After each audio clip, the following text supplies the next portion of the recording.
এই পৃথিবীতে এমন কিছু কথা আছে যা শুধু মন নয়, আত্মাকেও জাগিয়ে তোলে।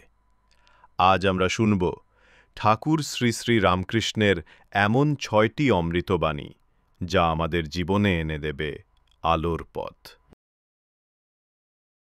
ঠাকুর বলতেন, তুমি যদি সত্যি মন দিয়ে ঈশ্বরকে ডাকো, তিনি তোমার কাছেও আসবেন। যতটুকু তুমি তার দিকে এগোবে, ততটুকু তিনি তোমার দিকে হাত বাড়াবেন। পবিত্রতা কেবল পোশাকে নয়, হৃদয়ে থাকতে হয়। মন পরিষ্কার হলে মুখেও তার আলোক ঝলক দেখা যায়।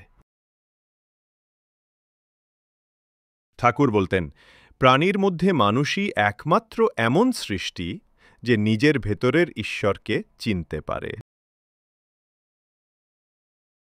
ভগবানের প্রতি ভালোবাসা থাকলে দুঃখও শক্তিতে পরিণত হয়।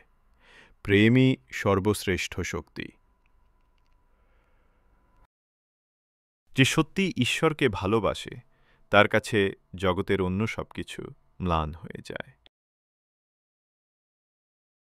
ঠাকুর বলতেন, যত ধর্ম, যত বিশ্বাস, সবই সেই এক সত্যের দিকে যায়। তোমার হৃদয় যদি সৎ হয়, পথ নিজেই খুলে যাবে।